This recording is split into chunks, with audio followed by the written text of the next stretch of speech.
नमस्कार दोस्तों, मैं पारुल चौहान आप सभी का स्वागत करती हूँ आपके अपने प्यारे से परिवार रोजगार विद अंकित में। कैसे हैं आप सभी? उम्मीद करती हूँ आप बहुत अच्छे होंगे। आप सभी लोग जल्दी से एक बार लाइव आ जाएंगे, सेशन के साथ जुड़ जाएंगे। विशाल, खुशबू, खुशी, रोहित, रानी, नागनेंद्र, मुन्ना, राज ठाकुर, प्रिया, सुधीर, रामनाथ, उसके बाद नरेंद्र, ब्रिजमोहन, विमल, पारुल, महेश, सभी को मेरी तरफ से गुड इवनिंग, नमस्ते, राधे राधे, सत श्री अकाल। प्यारे प्यारे बच्चों, कैसे हैं आप सभी? उम्मीद है आप बहुत अच्छे होंगे। और भाई आपका रिवीजन तो जबरदस्त चल ही रहा होगा। जल्दी से आप सभी लोग लाइव आ जाएंगे, सेशन के साथ जुड़ जाएंगे ताकि हम क्लास को स्टार्ट कर सकें। बेटा जी, आप अच्छे से जानते हैं कि मैं आज आपको पढ़ाने वाली हूं अनुसूचियां। क्या पढ़ाने वाली हूं मैं आपको? आज मैं आपको पढ़ाने वाली हूं अनुसूचियां, जिन्हें आप कहते हैं शेड्यूल्स। ठीक है, जिन्हें आप कहते हैं शेड्यूल्स यानी कि अनुसूचियां। ध्यान से पढ़िएगा क्योंकि एंड में मैं आपको इस चैप्टर का रिवीजन और जो कल मैंने सोर्सेज ऑफ कॉन्स्टिट्यूशन पढ़ाए थे उनका रिवीजन करवाऊंगी। तो आपको ध्यान से चीजों को समझना है ताकि आप दोनों के आंसर्स को अच्छे से अच्छे से कर पाए। ठीक है, अब ध्यान से। अब मेरा आपसे एक बेसिक सा क्वेश्चन रहेगा सबसे पहले, जो मैं आपको बता चुकी हूं कि आप मुझे बताएंगे कि मूल संविधान में इनकी संख्या कितनी थी। जो मूल संविधान है यानी कि जो ओरिजिनल कॉन्स्टिट्यूशन था आपका, जो 26 जनवरी 1950 को लागू हुआ था बेटा, उसे कहते हैं ओरिजिनल कॉन्स्टिट्यूशन यानी कि मूल संविधान। और आपको बताना है कि भाई वर्तमान में इनकी संख्या कितनी है। वर्तमान यानी कि इन प्रेजेंट आप इनकी संख्या बताएंगे, इनका नंबर्स बताएंगे और मूल संविधान में इनकी संख्या बताएंगे। नंबर्स, ठीक है, यहां पर भी बताइएगा संख्या कितनी है, नंबर कितना है ओरिजिनल कॉन्स्टिट्यूशन में और वर्तमान में। बहुत बढ़िया मैम। अगर हम बात करते हैं तो ओरिजिनल कॉन्स्टिट्यूशन में इनकी संख्या थी 8 और वर्तमान में इनकी संख्या है 12। ठीक है, तो आपको मैंने बताया था कि जो संविधान है, इस संविधान में अगर हम कोई भी चीज जोड़ते हैं तो वो आपका संशोधन के द्वारा जुड़ती है, या कोई भी चीज हटाते हैं तो भी संशोधन के द्वारा ही हटाई जाती है। यानी संविधान में किसी भी तरीके का परिवर्तन होगा, किसी भी चीज को जोड़ना या किसी भी चीज को हटाना, दोनों में ही हमें संशोधन करना पड़ेगा, अमेंडमेंट करना पड़ेगा। तो आप ये चीज बहुत अच्छे से ध्यान रखेंगे कि आपका जो ओरिजिनल कॉन्स्टिट्यूशन था उसमें आपका, अगर हम बताएं यहां पर, तो आप ये चीज बहुत अच्छे से ध्यान रखोगे कि भाई जो ओरिजिनल कॉन्स्टिट्यूशन था उसमें केवल 8 थी, तो बाकी की जो 4 हैं वो मैम जोड़ी गई होंगी। ठीक है, वो बाकी की मैम 4 जो हैं वो जोड़ी गई होंगी। तो कब जोड़ी गई थी वो भी हम डिस्कस करेंगे। तो अब सबसे पहले हम देखेंगे कि हमारी प्रथम अनुसूची में क्या है, यानी कि फर्स्ट शेड्यूल। ठीक है, प्रथम अनुसूची में क्या कहा गया है? प्रथम अनुसूची जिसे हम कहते हैं फर्स्ट शेड्यूल, प्रथम अनुसूची जिसे हम कहते हैं फर्स्ट शेड्यूल। इसमें बेटा आपको रटना नहीं है, चीजों को समझना है। इसमें आपका बताया गया है, कुल बताकर बताऊं कि भारत के बारे में, जो आपका या हमारा प्यारा सा भारत देश है उसके बारे में बताया गया है कि जो हमारा भारत देश है इसमें हमारे पास 28 राज्य हैं, 28 स्टेट्स हैं, और हम कह सकते हैं कि यहां पर मैम 8 केंद्र शासित प्रदेश यानी कि 8 यूनियन टेरिटरीज हैं। और इन सब से मिलकर बना हुआ है मैम हमारा प्यारा सा भारत, जिन्हें हम कहते हैं यूटीज, यूनियन टेरिटरीज। तो इन दोनों से मिलकर क्या बना हुआ है मैम? इनसे मिलकर बना हुआ है हमारा प्यारा सा भारत। यानी 28 राज्य और 8 केंद्र शासित प्रदेशों को मिलाकर हम क्या कहते हैं? हम कहते हैं हमारा एक देश है भारत। ये आपको ध्यान रखना है। ठीक, उसके बाद में इसमें केवल इतनी ही बात, मतलब अगर आपसे कोई पूछे कि प्रथम अनुसूची में क्या है, तो भाई भारत के बारे में बात की गई है। भारत के बारे में क्या बात की गई है मैम? 28 राज्य और 8 केंद्र शासित प्रदेश हैं। ठीक है, ये आपको ध्यान रखना है। आगे चलते हैं।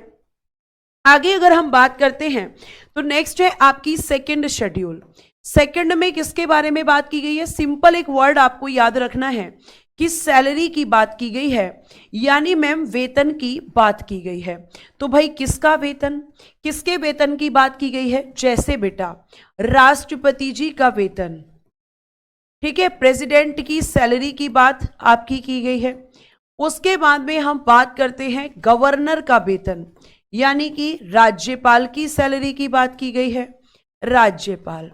उसके बाद बेटा जी जो आपके जजेस होते हैं, यानी जजेस of supreme court and high court, क्या लिखेंगे आप? नेक्स्ट कॉइन आएगा आपका जजेस of supreme court, supreme court and high court, supreme court and ma'am high court, उच्चतम और उच्च न्यायालय के न्यायाधीशों का वेतन, उच्च न्यायालय के न्यायाधीश, इनकी सैलरी की बात भी आपके शेड्यूल 2 में की गई है। उसके अलावा बेटा आपका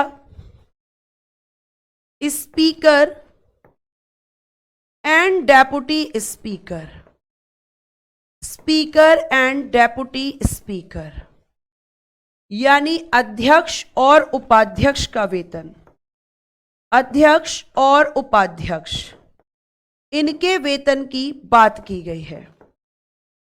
उसके अलावा किसकी बात की गई है ma'am? Chairman and vice chairman, chairman and vice chairman, यानी कि सभापति और उपसभापति का वेतन, सभापति और हम कह सकते हैं मैम उपसभापति का वेतन।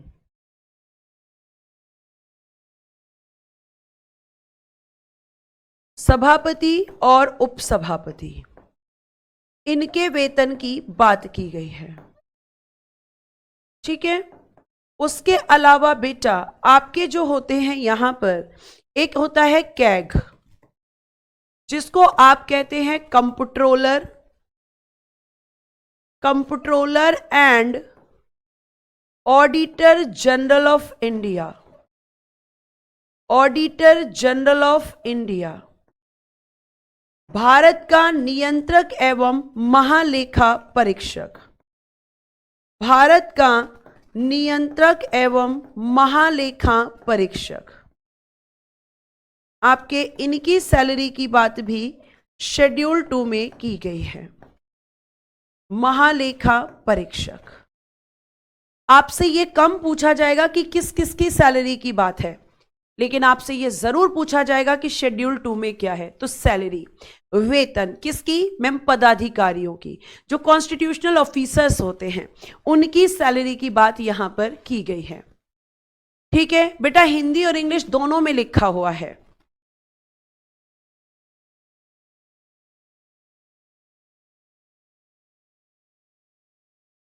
ठीक है, इनको फिर मैं शॉर्ट में भी लिखवाऊंगी शेड्यूल्स को, पहले आप डिटेल में पढ़ लीजिए, फिर मैं शॉर्ट में भी आपको बताऊंगी। ठीक है, वेरी गुड मैम। थर्ड में शपथ है। आगे चल सकते हैं बेटा। वाइस प्रेसिडेंट की सैलरी नहीं होती है वीरू, क्योंकि वाइस प्रेसिडेंट का वाइस प्रेसिडेंट के नाम से कोई काम ही नहीं होता। वाइस प्रेसिडेंट को जो सैलरी मिलती है वो चेयरमैन की मिलती है बेटा, वाइस प्रेसिडेंट की पोस्ट की सैलरी नहीं मिलती है उनको, वाइस प्रेसिडेंट की पोस्ट की सैलरी उनको नहीं मिलती है। ठीक है, आगे चल सकते हैं अगर आपने लिख लिया हो तो। आगे चल सकते हैं बेटा जी। आगे देखिए, अगर मैं आपसे आगे बात करती हूं तो आपका नेक्स्ट जो शेड्यूल है वो है बच्चे थर्ड शेड्यूल। कौन सा शेड्यूल है? थर्ड है। और थर्ड में एक सीधी सी बात आपको ध्यान रखनी है, शपथ दी गई है। ठीक है, ओथ दी गई है। जो आपके पदाधिकारी होते हैं, जो कॉन्स्टिट्यूशनल ऑफिसर्स होते हैं, जब ये अपनी पोस्ट पर बैठते हैं तो उससे पहले उन्हें शपथ लेनी होती है। अगर वो शपथ नहीं लेंगे तो उन्हें उस पद के लायक नहीं माना जाता है। ठीक है, तो यहां पे तीसरे में क्या है? ओथ। तो किस किस की ओथ दी गई है पहले तो हम ये देख लेते हैं। तो बेटा इसमें जो ओथ दी गई है वो आपकी दी गई है जजेस की, जजेस की ओथ है, यानी कि न्यायाधीशों की। ठीक है, किसकी ओथ दी गई है? न्यायाधीशों की। जजेस की ओथ इसमें दी गई है। और न्यायाधीश कहां के? तो ma'am supreme court, supreme court के जजेस और मैम हाई कोर्ट के जजेस, यानी उच्चतम न्यायालय के न्यायाधीश और उच्च न्यायालय के न्यायाधीश। उच्चतम न्यायालय और मैम उच्च न्यायालय, इन दोनों के न्यायाधीशों की शपथ कहां पर दी गई है? शेड्यूल 3 में दी गई है, अनुसूची 3 में दी गई है। उसके अलावा और किसकी शपथ है इसमें? और मैम इसमें जो शपथ दी गई है वो एमपी की दी गई है, एमएलए की दी गई है, एमएलसी की दी गई है। मैम इनकी फुल फॉर्म बताओ। एमपी का मतलब होता है बेटा member of parliament, member of parliament, जिसको आप कहते हैं संसद का सदस्य, जिसको आप कहते हैं संसद का सदस्य या सांसद, या आप इसको शॉर्ट में कहते हैं सांसद। ठीक है। उसके बाद एमएलए की full form member of legislative assembly, legislative assembly, यानी हम कह सकते हैं विधानसभा का सदस्य, विधानसभा का सदस्य, जिसे हम कहते हैं विधायक, जिसे हम क्या कह सकते हैं? विधायक। फिर एक आपने लिखा है मैम एमएलसी। एमएलसी की फुल फॉर्म होती है बच्चे मेंबर ऑफ लेजिस्लेटिव काउंसिल, जिसे आप कहते हैं विधान परिषद का सदस्य, विधान परिषद का सदस्य। तो इसकी शपथ भी इसमें दी गई है। उसके बाद यह आपको डिटेल में क्यों लिखवाया जा रहा है? क्योंकि बच्चा पूछने लगता है। आपके पीएम की शपथ इसी में है, प्रधानमंत्री की, जिसे आप कहते हैं प्राइम मिनिस्टर। सीएम यानी कि मुख्यमंत्री की शपथ इसी में है, जिसे आप कहते हैं चीफ मिनिस्टर। इसके अलावा बच्चे आपके लिखिएगा union and state minister, union and state ministers, संघ एवं राज्य मंत्री, संघ एवं राज्य मंत्री, इनकी शपथ भी इसी में है। आपका कैग, इसकी शपथ भी है। तो कैग आपका फुल फॉर्म क्या होता है? मैंने अभी जस्ट पीछे आपको बताया। इन सबकी शपथ अनुसूची 3 में है, लेकिन आपको मैं बता दूं क्वेश्चन पूछा जाएगा, क्वेश्चन पूछा जाएगा किसकी शपथ, किसकी शपथ अनुसूची 3 में नहीं है? अनुसूची यानी कि शेड्यूल 3 में नहीं है, नहीं है ये क्वेश्चन। तब आपका आंसर होगा राष्ट्रपति की नहीं है, यानी प्रेसिडेंट की शपथ अनुसूची 3 में नहीं है। तो मैम कहां पर है बेटा? इनकी शपथ दी गई है आपकी आर्टिकल 60 में। फिर आप कहोगे उपराष्ट्रपति की शपथ नहीं है इसमें। उपराष्ट्रपति यानी कि वाइस प्रेसिडेंट, इनकी शपथ कहां पर है मैम? आर्टिकल या अनुच्छेद 69 में। और किसकी शपथ नहीं है? तो एक है मैम गवर्नर यानी कि राज्यपाल, एक है मैम राज्यपाल यानी कि गवर्नर। और बच्चा इनकी शपथ दी गई है आर्टिकल 159 में। तो इन तीनों की शपथ शेड्यूल 3 में नहीं है, इन तीनों की शपथ अनुसूची 3 में नहीं है। बच्चा आपको ये बता देना चाहूं कि पहले आपको जो पढ़ाया जाता है आप उस पर फोकस किया करो। ज्यादातर बच्चों की ये दिक्कत होती है कि जो टॉपिक नहीं चल रहा है वो उससे रिलेटेड जो है क्वेश्चंस करते हैं, जिसका टॉपिक से कोई रिलेशन नहीं है। अब बेटा मैं जब आपको यहां शपथ पढ़ा रही हूं तो इसमें एज का क्या मतलब है आप मुझे बताओ। आप मुझे बताइए एज का यहां क्या क्वेश्चन है? कोई क्वेश्चन नहीं है। लेकिन हम टॉपिक से हटके क्वेश्चन करेंगे और मैं आपको टॉपिक से हटकर अगर चीजें बताऊंगी तो ना तो आपको ये टॉपिक समझ में आएगा और ना ही जो आप क्वेश्चन पूछ रहे हो वो समझ में आएगा। तो बच्चे, जो आपको बताया जा रहा है पहले आप उसके बारे में यहां पर ध्यान से सुने, ठीक है? आगे चलिए। अब यहां तक आपने लिख लिया है, यहां तक लिख लिया है तो फिर मैं आगे चल पाऊंगी। कैग का फुल फॉर्म देखिए जरा, इधर पीछे लिख दिया था मैंने, ये रहा, controller and auditor general of India. जो चीज एक बार लिखी जा चुकी है बच्चा, उसे आप बार बार क्यों लिखवाएंगे फिर, है ना? आगे देखिए, आगे फिर हम बात करते हैं और वो है बच्चे शेड्यूल 4। फोर्थ में क्या कहा गया है? आपका संसद का एक सदन है राज्यसभा। राज्यसभा में सीटों का आवंटन, राज्यसभा में सीटों का आवंटन, यानी हम लिखेंगे allotment of seats, allotment of seats in Rajya Sabha, in Rajya Sabha, allotment of seats in Rajya Sabha, Rajya Sabha में सीटों का आवंटन। लेकिन किस किस के बीच, किसके बीच सीटें बांटी जाती हैं? तो बेटा आप ध्यान रखेंगे कि आप यहां पे ये चीज बहुत अच्छे से नोटिस करेंगे कि मैम जो सीट्स का अलॉटमेंट किया जाता है, जो आवंटन किया जाता है, वो किया जाता है केंद्र, सॉरी एक मिनट, राज्य एवं केंद्र शासित प्रदेशों के बीच, राज्य एवं केंद्र शासित प्रदेशों के बीच।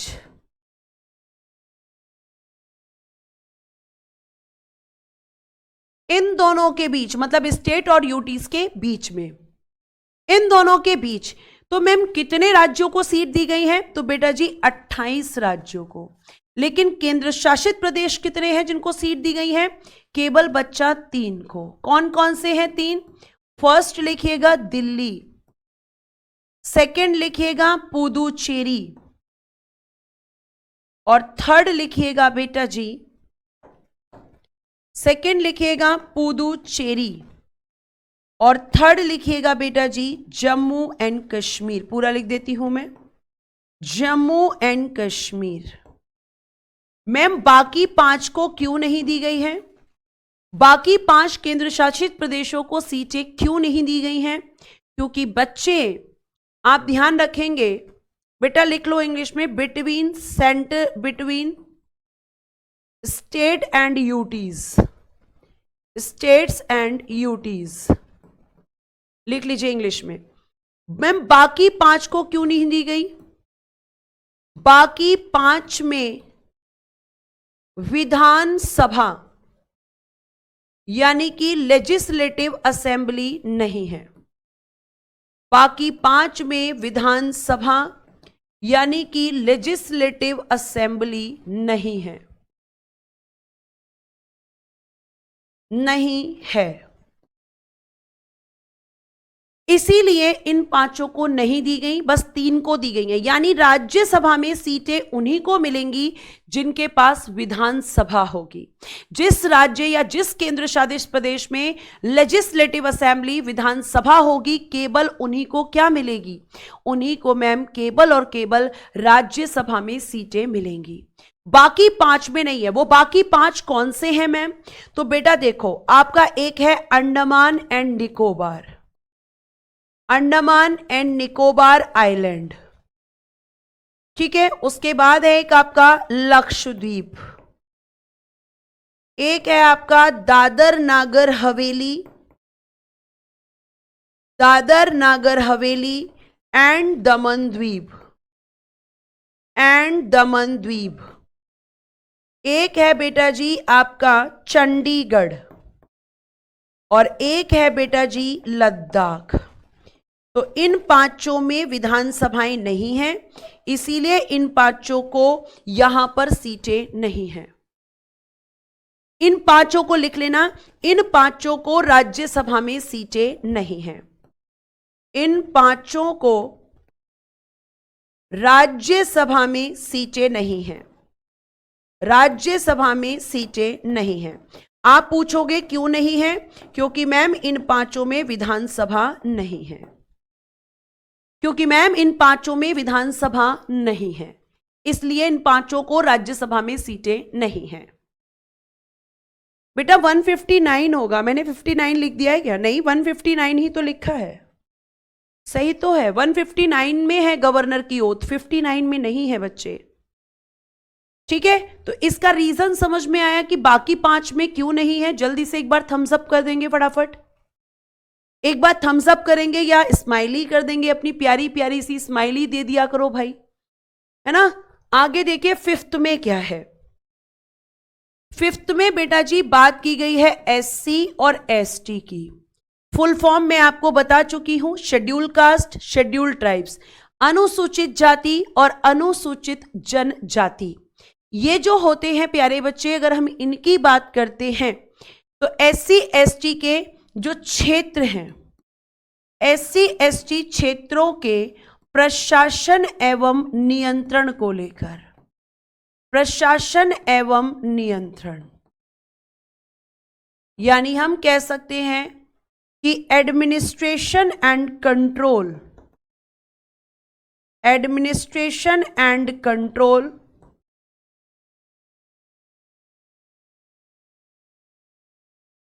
ऑफ एरिया, एससी एसटी के क्षेत्रों का प्रशासन और नियंत्रण। क्या कौन से क्षेत्रों के एससी एसटी? तो आप कहोगे कि मैम हमारे पूरे भारत में, हमारे पूरे भारत में जितने एससी एसटी हैं उन सभी क्षेत्रों के प्रशासन और नियंत्रण की बात, पूरे भारत के जितने एससी एसटी हैं सब में कैसे प्रशासन और नियंत्रण होगा उनके क्षेत्रों में, उसकी बात कहां की गई है मैम? शेड्यूल फिफ्थ में की गई है। ठीक है, उसके बाद बेटा नेक्स्ट है आपका सिक्स्थ। अब फिफ्थ और सिक्स्थ में अंतर क्या है? सो सिक्स्थ में केवल एसटी की बात, एसटी क्षेत्रों का प्रशासन और एवं नियंत्रण। मैम एक ही चीज को दो बार क्यों पढ़ रहे हैं हम? क्योंकि बेटा देखो पहले वाले में एससी एसटी दोनों की बात है और सिक्स्थ वाले में केवल एसटी की बात है। और ये भी ध्यान रखना कि ये जो एसटी आपको मैं बता रही हूं यहां पर, इसमें आपके 4 राज्य हैं जो आपके एसटी के क्षेत्र हैं, उनकी स्पेशल बात की गई है। असम, त्रिपुरा, मेघालय और मिजोरम। असम, त्रिपुरा, मेघालय और बेटा जी मिजोरम। यानी फिफ्थ वाले में और सिक्स्थ वाले में क्या अंतर है मैम? फिफ्थ वाले में पूरे भारत में एससी एसटी और सिक्स्थ वाले में मैम केवल 4 राज्यों के एसटी के प्रशासन और नियंत्रण की बात। इसकी एक ट्रिक हो सकती है, और वो ट्रिक क्या हो सकती है? आप एटीएम में जाते हो तो एटीएम में क्या करने जाते हैं? पैसा निकालने।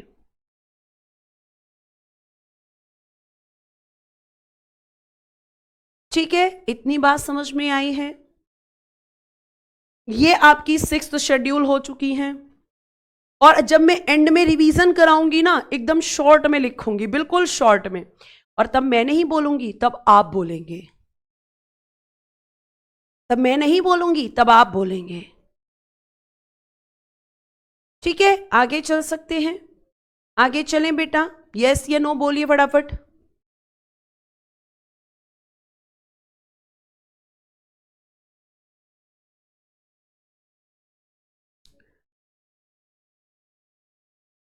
आगे आइए।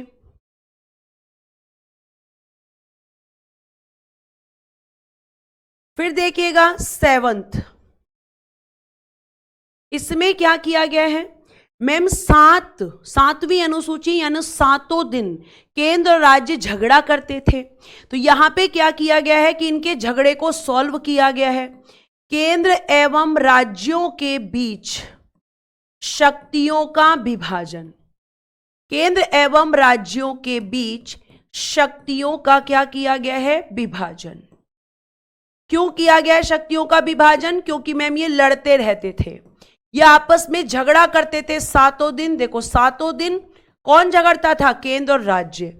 तो इनके बीच क्या कर दिया गया? Division of powers, division of powers between centre and state, centre and state. अब देखो यहां पे मैं आपको बताती हूं, आपके घर में ले जाकर समझाती हूं, आप कभी नहीं भूलेंगे। देखो एक घर होता है, घर में एक होती है देवरानी, एक होती है जेठानी। अब दोनों लड़ती रहती हैं, है ना, किसके लिए? काम के लिए। जेठानी कहेगी मैं बड़ी हूं, मेरी ज्यादा शक्ति है, देवरानी कहेगी मैं भी घर की बहू हूं, मेरी भी कुछ शक्ति है। तो ऐसे ही केंद्र और राज्य देवरानी और जेठानी की तरह लड़ते थे। तो यहां पे जब ये दोनों लड़ते थे तो इनको कहा गया कि तुम लड़ो मत देवरानी जेठानी की तरह, हम ऐसा करते हैं, तुम्हारे काम बांट देते हैं। अब दोनों खुश हो गए, चलो ये बढ़िया सॉल्यूशन है, ये अच्छा है। तो जो आपकी जेठानी है वो कौन है? केंद्र। तो केंद्र को बोला कि सुनो केंद्र, तुम्हारे लिए हम बना रहे हैं संघ सूची, तुम्हारे लिए हम बना रहे हैं एक यूनियन लिस्ट, और इस यूनियन लिस्ट में केवल तुम ही काम करोगे और इसमें 100 विषय होंगे। तो आपको ध्यान रखना है कि यूनियन लिस्ट में कितने सब्जेक्ट्स हैं वर्तमान में? मैम 100। और इन पर कानून कौन बनाता है? इन पर कानून केवल केंद्र सरकार बनाती है। ठीक है, आगे चलिए। फिर देवरानी यानी कि राज्य से बोला कि तुम भी नाराज मत हो, तुम छोटी हो, तुम्हारे लिए कम काम रखा गया है, यानी कि स्टेट लिस्ट बना दी गई। और स्टेट लिस्ट बनाकर कहा गया कि भाई इसमें है 61 विषय, यानी 61 सब्जेक्ट हैं, तो तुम इन पर काम करोगी, इसमें तुम्हारी जेठानी कोई इंटरफेयर नहीं करेगी, यानी केंद्र सरकार कोई भी दखलंदाजी नहीं देगी। ठीक है। और फिर कहा गया लेकिन देखो कभी कभी तुम्हें दिखावा भी करना होगा, घर में रिश्तेदार आते हैं, उनके सामने लड़ाई नहीं करनी है, तुम्हें मिलकर काम करना होगा। तो इनसे कहा गया कि तुम्हें कभी कभी मिलकर काम करना होगा, तो उसके लिए बनाई गई एक समवर्ती सूची। अब जल्दी से प्यारे प्यारे बच्चे बताएंगे कि भाई समवर्ती सूची किस देश के संविधान से ली गई है? तो इसे कहते हैं कॉनकरेंट लिस्ट, इसे कहते हैं समवर्ती सूची। और इसमें कहा गया कि दोनों मिलकर काम करना, इसमें है 52 सब्जेक्ट्स, यानी 52 विषय। और इसमें अब कहा गया कि चलो हम मिलकर काम करेंगे, लेकिन मिलकर काम करने में भी झगड़ा हो जाता है, फिर किसकी बात मानी जाएगी? केंद्र की बात मानी जाएगी, क्योंकि हमारे देश में केंद्र क्या है? शक्तिशाली है। मैम वेरी गुड, जो बच्चे कह रहे हैं ऑस्ट्रेलिया से लिया गया है, शाबाश बेटा, वेरी गुड। आगे चलिए। अब भाई इनका झगड़ा खत्म हुआ, अब आते हैं हम 8वीं अनुसूची। 8वीं अनुसूची में क्या है? मैम 8वीं अनुसूची में है भाषाएं, यानी कि लैंग्वेज। ठीक है, लैंग्वेज है इसमें। तो ये जो लैंग्वेज है, आपसे यहां क्वेश्चन पूछा जाएगा कि मूल संविधान में कितनी थी, यानी ओरिजिनल कॉन्स्टिट्यूशन में इनका नंबर बताओ। मूल संविधान में कितनी थी, ओरिजिनल कॉन्स्टिट्यूशन में कितनी थी, और बताओ कि वर्तमान में कितनी है? वर्तमान। तो आप कहोगे ओरिजिनल कॉन्स्टिट्यूशन में मैम 14 थी, और इन प्रेजेंट अगर हम बात करते हैं तो मैम इनकी संख्या हो चुकी है 22। तो जब 22 हो चुकी है मतलब हमने बाकी भाषाओं को जोड़ा है, जोड़ा है मतलब संशोधन। तो बेटा देखो आपके कौन से संशोधन हुए? आप कहोगे कि मैम सबसे पहले किया गया 21वां संविधान संशोधन, 21वां संविधान संशोधन हुआ, यानी 21st कॉन्स्टिट्यूशन अमेंडमेंट 1967, और इसमें एक भाषा जोड़ी गई थी सिंधी। तो कितनी हो गई? 15। फिर एक संशोधन हुआ आपका 71वां संविधान संशोधन। ठीक है, यहां मैं इंग्लिश में लिख दे रही हूं, 71वां संविधान संशोधन, और ये हुआ 1992 में। और इसमें जोड़ा गया नमक को। नमक मतलब न फॉर नेपाली, म फॉर मणिपुरी और क फॉर कोंकणी। तो आप नमक इसकी ट्रिक याद रख सकते हो, क्योंकि नमक को याद रखना आसान है, क्योंकि आप सभी घर में इसका डेली यूज करते हो। तो नेपाली, मणिपुरी और कोंकणी। ठीक, यहां से बात समझ आ रही है। आगे चलिए। अब यहां पे हमने फिर किया 92nd कॉन्स्टिट्यूशन अमेंडमेंट या संविधान संशोधन 2003 और इसमें जोड़ा गया एसडीएम बाबू को। एसडीएम, एस मतलब संथाली, डी मतलब डोगरी, एम मतलब मैथिली और बी मतलब बोडो। तो कितनी हो गई मैम? अब हो गई 22। एसडीएम बाबू, एसडीएम बाबू। आज भी आपके यहां पर एसडीएम को गांव में बाबू बोल देते हैं। ठीक है, यह आपको ध्यान रखना है।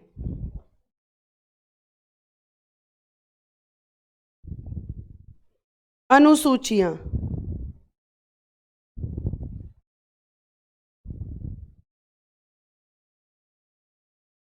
ठीक है, इतनी बात समझ में आ रही है?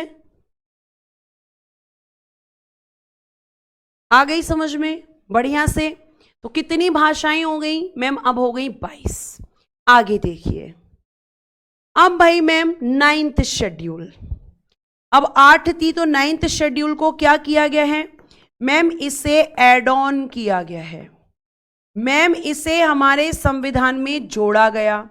जोड़ा गया तो संशोधन, जी हां, प्रथम संविधान संशोधन, प्रथम संविधान संशोधन।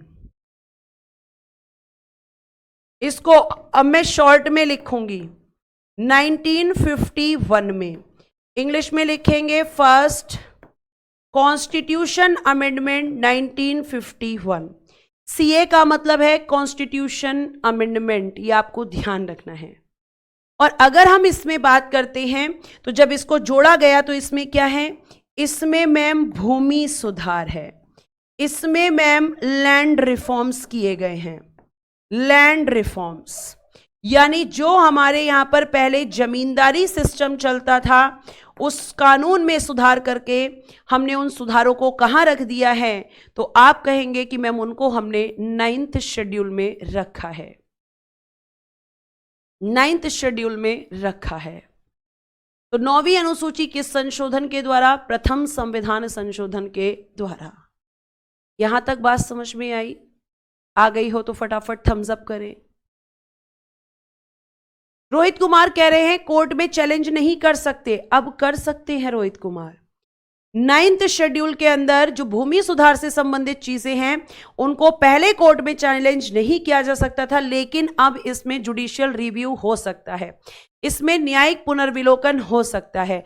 सीए का हिंदी है स्नेहलता जी संविधान संशोधन, कॉन्स्टिट्यूशन अमेंडमेंट। सीए मतलब कॉन्स्टिट्यूशन अमेंडमेंट, संविधान संशोधन। ठीक है, थम्स अप आ गए हैं मैम, इसका मतलब आगे बढ़ जाइए। तो 10th शेड्यूल, 10th को भी क्या किया गया है मैम? एड ऑन किया गया है, इसको भी मैम जोड़ा गया है। तो जोड़ा गया है तो संशोधन जरूर हुआ होगा, जी हां। अब मैं शॉर्ट में ही लिखूंगी 52nd constitution amendment 1985, 52nd constitution amendment 1985। ठीक है, और इसमें क्या है? इसमें मैम बहुत ही सिंपल सी चीज है कि इस शेड्यूल के अंदर हमने रखा है दल बदलू लोगों के लिए बनाया है कानून, दल बदल कानून, एंटी डिफेक्शन लॉ। मतलब ऐसे एमपी और एमएलए जो दल बदलू होते थे, कभी इस दल में कभी उस दल में, तो उनको रोकने के लिए कि भैया कोई ड्रामा नहीं चल रहा है कि कभी इस पार्टी में कभी उस पार्टी में, कभी बीजेपी में कभी कांग्रेस में कभी सपा में, तुम्हारा जहां मन करता है घूमते रहते हो, ऐसा नहीं चलेगा। तो एंटी डिफेक्शन लॉ, जिसे दल बदलू मतलब बार बार जो अपने दल को बदलते रहते थे। ठीक है, तो 52nd कॉन्स्टिट्यूशन अमेंडमेंट 1985 यहां पर आप ध्यान रखेंगे इसमें किया गया था। उसके बाद भैया गांव में लगती है पंचायत, तो आपकी 11वीं में क्या है, 11 लोग मिलकर लगा रहे हैं पंचायत। मैम इसे भी एड ऑन किया गया है, और एड ऑन मतलब 73rd कॉन्स्टिट्यूशन अमेंडमेंट 1992। और ये संशोधन लागू कब हुआ, ये संशोधन एग्जीक्यूट कब हुआ, क्योंकि अभी बच्चा तुरंत बोलेगा 1992 नहीं मैम, 1993 नहीं बेटा, संशोधन 1992 में हुआ था, लेकिन ये संशोधन लागू 1993 में हुआ था। ठीक है बेटा तरसेंग, ठीक है, मैं कोशिश करती हूं। तो इसमें और क्या है इसमें, तो मैम इसमें रखा गया है पंचायत को। पंचायत कहां होती है, गांव में, तो पंचायत 11 लोगों ने मिलकर क्या बना लिया, पंचायत बनाई। और इसमें पंचायत के लिए क्या रखा गया है, 29 विषय, 29 सब्जेक्ट्स हैं जिन पर पंचायत काम करती है। मैम पंचायत क्या काम करती है, बेटा पंचायत गांव में सड़कों को देखती है, पंचायत गांव में बिजली की व्यवस्था को देखती है, पंचायत का काम गांव में स्कूलों की व्यवस्था को देखना है, पंचायत का काम गांव में जो गंदगियों से साफ करवाना है, पंचायत का काम गांव को एक तरीके से विकास की तरफ ले जाना है। तो ये आप ध्यान रखेंगे। ठीक है, आगे चलिए। अब एक लास्ट अनुसूची बची है, और वो कौन सी है मैम, 12 लोग बनाएंगे शहर में नगर पालिका। गांव में जो काम पंचायत करती है, शहर में वो काम वो नगर पालिका करती है। तो इसमें कौन सा संशोधन, 74वां संविधान संशोधन 1992। ये कब लागू हुआ, तो मैम सेम 1993 में लागू हुआ। इसमें क्या है मैम, इसमें नगर पालिका है, इसमें मैम म्युनिसिपैलिटी है,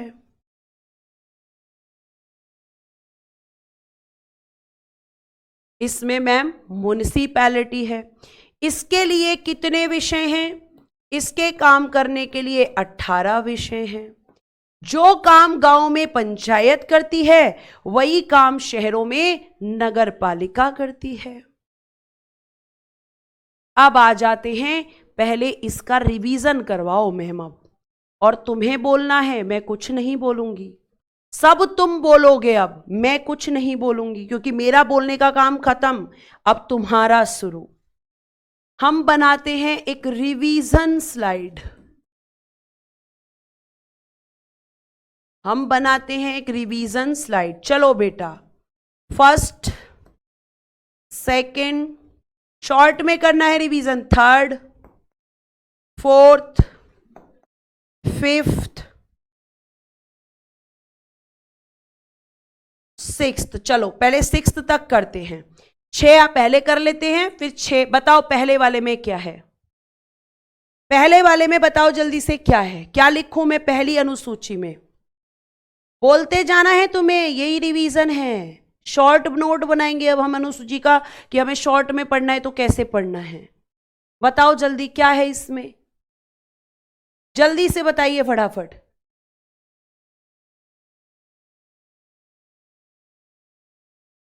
बहुत बढ़िया मैम, भारत।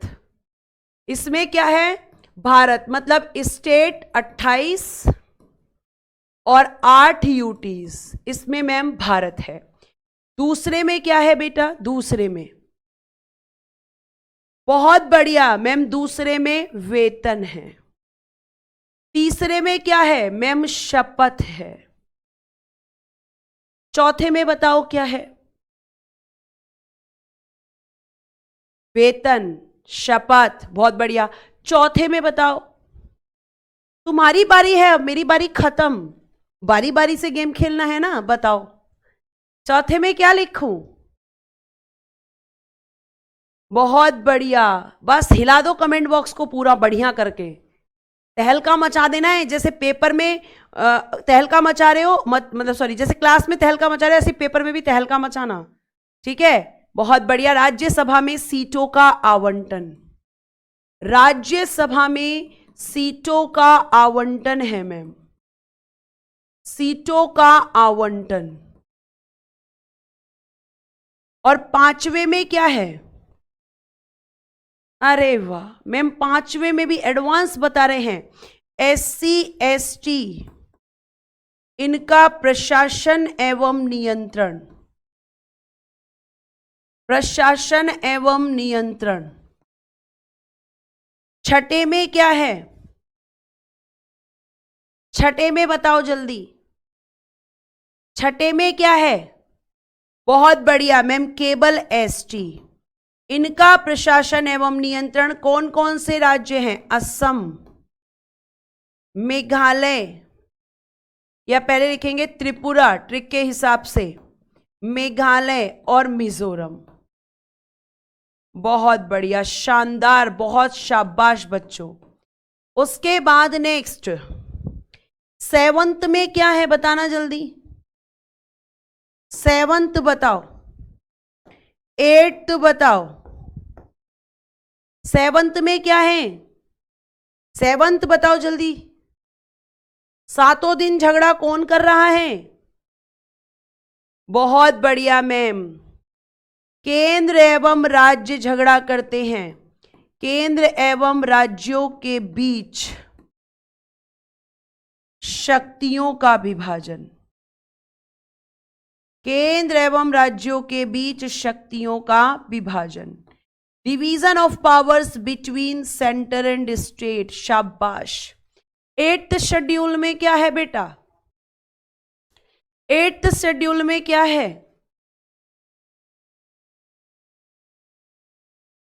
बहुत बढ़िया मैम, लैंग्वेज, भाषाएं हैं मैम। उसके बाद बताओ नाइन्थ में क्या है? नाइन्थ में क्या है?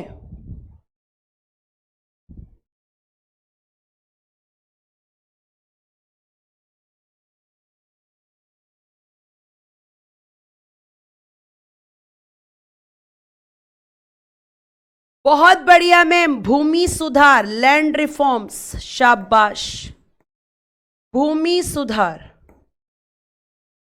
और मैम अब बताओ बेटा 10वें में क्या है, 11वें में क्या है, 12वें में क्या है? बताओ। तुम कहते हो याद नहीं होता, सब तो तुम्हें याद हो गया है। बहुत बढ़िया। 10वें में क्या है बताओ? शाबाश बच्चों, बहुत बढ़िया मैम। 10वां दल बदल, दल बदल है। बहुत बढ़िया। 11वें में क्या है बेटा? 11वें में क्या है?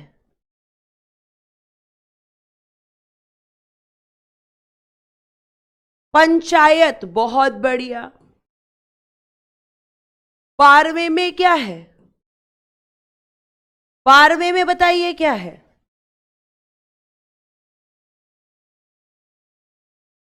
बहुत बढ़िया, नगर पालिका। अब आ जाओ संशोधन का रिवीजन कर लो। संशोधन, चलो बताओ, सिंधी भाषा के लिए कौन सा संशोधन, मणिपुरी के लिए कौन सा संशोधन, और संथाली के लिए कौन सा संशोधन?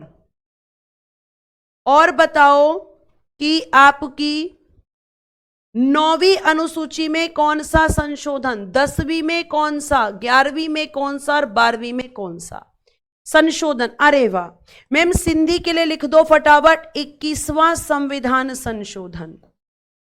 और मणिपुरी के लिए बेटा, मणिपुरी के लिए कौन सा लिख दूं? मणिपुरी के लिए कौन सा लिख दूं? 71वां लिख दो मैम। बहुत बढ़िया, 71वां 1992। और संथाली के लिए 92 2003 लिख दो, दोनों का आंसर। भूमि सुधार 9th शेड्यूल किस अमेंडमेंट के द्वारा जोड़ी गई थी बच्चे? भूमि सुधार याद करा दिया तुम्हें क्लास में, बहुत बढ़िया मैम। प्रथम संविधान संशोधन 1951 हो गया मैम। 10वें में कौन सा लिख दूं बेटा? 10वां भी बता दो जल्दी। पंचायत में 73वां लिख दो, बहुत बढ़िया। नगर पालिका बताओ और दल बदल बताओ, बहुत बढ़िया मैम। दल बदल 52nd लिख दो, शाबाश। और नगर पालिका का क्या लिख दूं बच्चे? तो मैम इसका 74 लिख दो। अब आ जाओ, कल का रिवीजन बाकी है। चलो बताना बेटा, संसदीय व्यवस्था कहां से ली गई है? ये भी रिवीजन स्लाइड है, क्योंकि कल मैंने वादा किया था, है ना, कि कल का भी रिवीजन करवाऊंगी मैं। संसदीय व्यवस्था कहां से ली गई है? जुडिशियल रिव्यू यानी कि न्यायिक पुनर्विलोकन कहां से लिया गया है?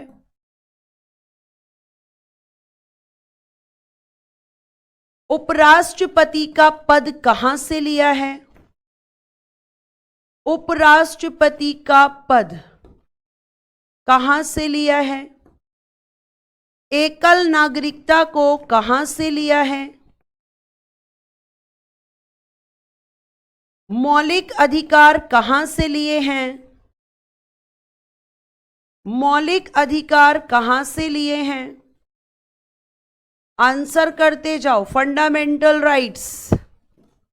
मौलिक कर्तव्य कहां से लिए हैं? पंचवर्षीय योजनाएं कहां से ली हैं?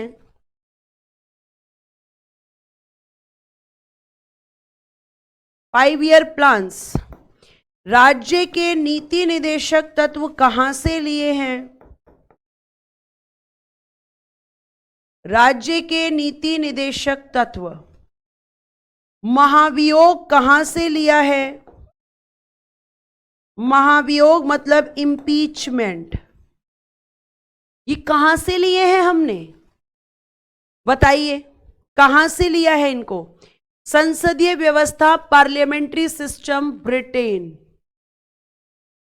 Judicial review USA, United states of America.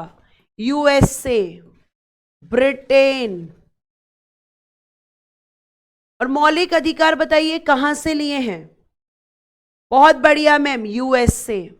मौलिक कर्तव्य और 5 ईयर प्लान, रशिया, रूस से। डीपीएसपी, आयरलैंड से। महाभियोग बताओ, महाभियोग। महाभियोग कहां से लिया है? महाभियोग बताइए मैम, यूएस से। क्या बात है, तुम तो कह रहे थे कि तुम्हें याद नहीं है ये सब। तुमने कल मुझे कहा कि तुम्हें याद नहीं है। ठीक है, एक क्वेश्चन हमारा एक क्वेश्चन है, भारतीय संविधान पर सर्वाधिक प्रभाव किसका है? भारतीय संविधान पर सर्वाधिक प्रभाव बताइए, किसका पड़ा है? फिर मुझे बताइए कि हमारे संविधान में जो आपका कह सकते हैं, हाँ, संविधान संशोधन कहां से लिया है? कॉन्स्टिट्यूशन अमेंडमेंट कहां से लिया है? आपातकालीन उपबंध, इमरजेंसी प्रोविजंस कहां से लिए हैं? चलो बताओ। बहुत बढ़िया मैम, 1935 के अधिनियम का है। 1935 का जो एक्ट है, भारत शासन अधिनियम 1935। संविधान संशोधन की प्रक्रिया कहां से ली है? बहुत बढ़िया मैम, साउथ अफ्रीका। यानी दक्षिण अफ्रीका से लिया है। आपातकालीन उपबंध कहां से लिया है और बताना। 3 प्रकार के न्याय हैं हमारी प्रस्तावना में, ये कहां से लिए हैं? स्वतंत्रता, समानता और बंधुत्व शब्द कहां से लिया है? स्वतंत्रता, समानता और बंधुत्व शब्द हमने कहां से लिया है? यानी आपका लिबर्टी, इक्वालिटी और फ्रेटर्निटी, ये कहां से लिया गया है? तो आपने कहा कि आपातकालीन उपबंध में जर्मनी से। 3 प्रकार के न्याय कहां से लिए हैं? रूस से। स्वतंत्रता, समानता और बंधुत्व शब्द कहां से लिया है? बहुत बढ़िया मैम, फ्रांस से। तुम तो कह रहे थे तुम्हें याद ही नहीं होता है भाई, तुम तो कह रहे थे तुम्हें याद ही नहीं होता है। फिर आंसर किसने दिए हैं? तुमने दिए। हिंदी में लिखो बेटा, ये क्या लिखा है? फिर हिंदी नहीं लिखी तो हिंदी और कैसे लिखते हैं तुम्हारी तरह? तुम बताओ, तुम्हारी भाषा में हिंदी ही तो लिखी है ये, ठीक है। और अब तुम्हारा अगला टॉपिक होगा प्रस्तावना। क्लास में ही याद कराऊंगी तुम्हें। फिर संघ एवं उसका राज्य क्षेत्र हम पढ़ेंगे। अब तुम्हें समझ आया कि याद कैसे करना है? ऐसे ही करना है, रटना नहीं है। चलो, अब तुम्हारा एक नया चैप्टर स्टार्ट होगा, अगली क्लास में ही करूंगी, लेकिन इसका बेसिक्स तो पूछ लूं तुमसे। प्रस्तावना या उद्देशिका,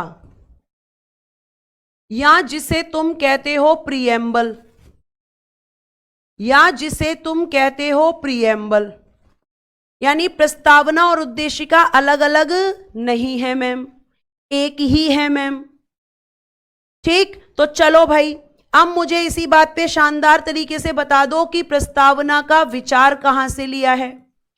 आपने प्रस्तावना का आइडिया किस देश से लिया था? प्रस्तावना की भाषा, लैंग्वेज आपने किस देश से ली थी? उसके बाद बताइएगा प्रस्तावना का स्रोत क्या है? सोर्स ऑफ प्रीएम्बल ये क्या है? इन तीनों के आंसर तुम्हारी नोटबुक में है। तुमसे ऐसा कुछ नहीं पूछा मैंने जो तुम्हारी नोटबुक में नहीं है। तो अब तुम बोल रहे हो कि मैम यहां लिखो फटाफट यूएस से, यूनाइटेड स्टेट्स ऑफ अमेरिका से हमने इसका विचार लिया है, और भाषा मैम हमने ऑस्ट्रेलिया से ली है, ठीक है, ऑस्ट्रेलिया। चलो लिख दिया मैंने। अब बताओ कि प्रस्तावना का स्रोत क्या है? जो बच्चा इस क्वेश्चन का आंसर दे देगा समझ लो कि बस प्रस्तावना का उद्देश्य बताओ फटाफट से। सॉरी, स्रोत। स्रोत क्या है आपकी प्रीएम्बल का? ये नहीं बता पा रहे हो, है ना, क्योंकि क्वेश्चन थोड़ा घुमा दिया है। तो ये अभी तुम्हें पता है, अभी मैं बताऊंगी तो तुम कहोगे अरे अरे वाह, मिल गए। रवि कुमार ने कह दिया ऑब्जेक्टिव रिजोल्यूशन, क्या बात है, बिल्कुल सही है मैम। स्रोत है उद्देश्य प्रस्ताव, स्रोत है मैम ऑब्जेक्टिव रिजोल्यूशन। शाबाश रवि कुमार, उद्देश्य प्रस्ताव, ऑब्जेक्टिव रिजोल्यूशन, ये मैम हमारी प्रस्तावना का स्रोत है, क्योंकि ये बिल्कुल वैसा ही था जैसे हमारी प्रस्तावना है। चलो इसी बात पे 2 प्रश्नों का उत्तर देते देते बाय बाय कर देते हैं। उद्देश्य प्रस्ताव कब पेश हुआ ये बताओ। उद्देश्य प्रस्ताव जो है इसे कब स्वीकार किया गया ये बताओ, और इसे किसने पेश किया ये भी बता दो। तुम्हारा रिवीजन भी हो जाएगा और यहां पे तुम्हारी प्रस्तावना चैप्टर में क्लियर भी हो जाएगा। तो ये 3 प्रश्नों के उत्तर देते हुए बाय बाय करते हुए चले जाना, ठीक है। तो आप बताइए कि इसे इंट्रोड्यूस कब किया गया था? बहुत बढ़िया, बताइए जल्दी से। बहुत बढ़िया मैम, 13 दिसंबर 1946। और एक्सेप्ट कब किया गया था बेटा जी? बहुत बढ़िया मैम, 22 जनवरी 1947। और पेश किसने किया था बेटा? सही सही बताना, गलत मत बताना। पंडित जवाहरलाल नेहरू जी, क्या बात है। अब बाकी की चीजें हम पढ़ेंगे मंडे को। और ध्यान रखना, इस संडे तुम्हें छूट है, लेकिन अगले संडे से तुम्हें छूट नहीं होगी। क्यों मैम? क्योंकि तुम्हारा पेपर जल्द होगा और मैं तुम्हें सिलेबस टाइम से कराऊंगी, तब तुम्हारी हिस्ट्री शुरू होगी। तो अगले बार संडे भी तुम्हारी क्लास चलेगी। मुझे तुम्हारा थोड़ा सा कोऑपरेट मतलब मुझे कर देना।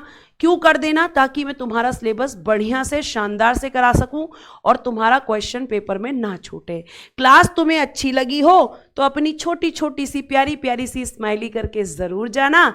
उम्मीद करती हूँ क्लास आपको अच्छी लगी होगी। और भाई सम्मान समारोह में तुम्हारा इंतजार रहेगा, क्योंकि सम्मान समारोह में तुम्हें आना ही आना है और वो तुम आओगे ही आओगे, क्योंकि तुम्हारी नौकरी लगेगी ही लगेगी।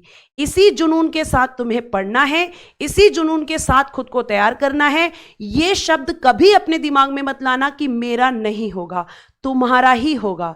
तुम्हारा नहीं होगा तो और किसका होगा? तुम्हारा ही सिलेक्शन होगा। यही बस अपना एक उद्देश्य बनाकर अपनी पढ़ाई करना। आज के लिए आपका धन्यवाद। Bye bye, take care and good day everyone. जय हिंद, जय भारत। हंसते रहो, मुस्कुराते रहो और हमेशा खुश रहो।